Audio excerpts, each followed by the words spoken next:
Anton nga pala pre, kami na lang ng anak kong si Ineng ang magkasama sa buhay.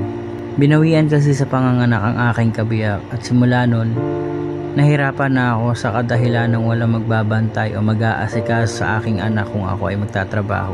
Dinapuan ng malubhang sakit ang aking anak at sinabihan ako ng doktor na kailangan matutukan si Ineng dahil meron siyang stage 1 bone cancer.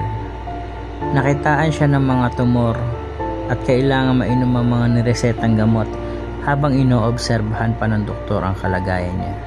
Kung hindi daw maaagapan ay baka kumalat ang kanser sa kanyang buto.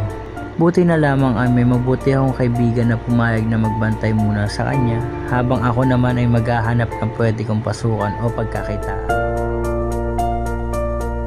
Ako'y dadalayan siya lang muna ng pambili ng gamot mo.